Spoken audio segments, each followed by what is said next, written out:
اعوذ باللہ من الشیطان الرجیم، بسم اللہ الرحمن الرحیم۔ دوستو، اسلامک یوٹیوب چینل پہ خوش آمدید۔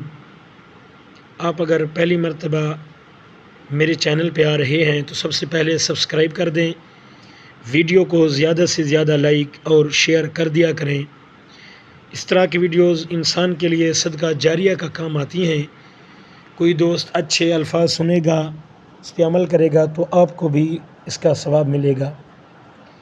چلیے آج کی ویڈیو کی طرف چلتے ہیں۔ بڑی اچھی ویڈیو ہے دوستو۔ لوگ تاج محل کی محبت کو علامت قرار دیتے ہیں، مگر یقین کریں کہ عثمانی دور میں مسجد نبوی صلی اللہ علیہ وآلہ وسلم کی تعمیرات کی دنیا میں محبت اور عقیدت کی ایک معراج ہے۔ ذرا پڑھیے اور اپنے دلوں کو عشق نبی سے منور کیجیے۔ سامعین و ناظرین، ترکوں نے جب مسجد نبوی کی تعمیر کا ارادہ کیا تو انہوں نے اپنی وسیع عریض ریاست میں اعلان کیا کہ انہیں عمارت سازی سے متعلق فنون کے ماہرین درکار ہیں۔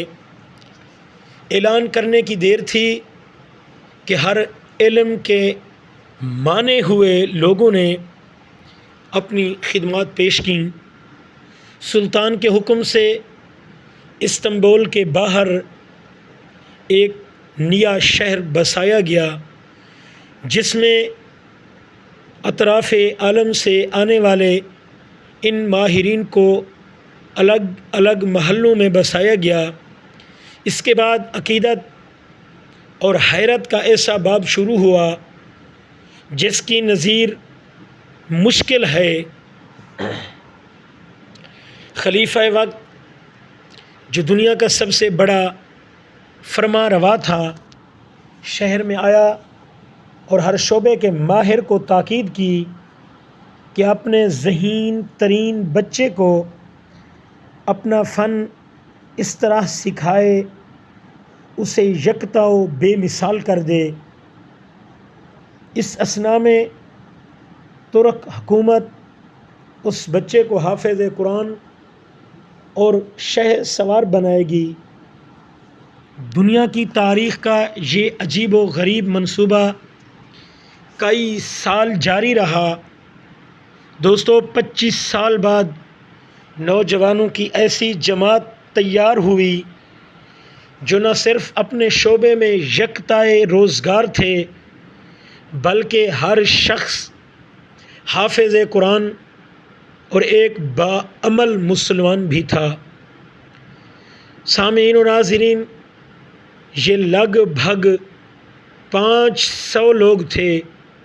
اسی دوران ترکوں نے پتھروں کی نئی کانیں دریافت کیں، جنگلوں سے لکڑیاں کٹوائیں، تختے حاصل کیے گئے اور شیشے کا سامان بہم پہنچایا گیا۔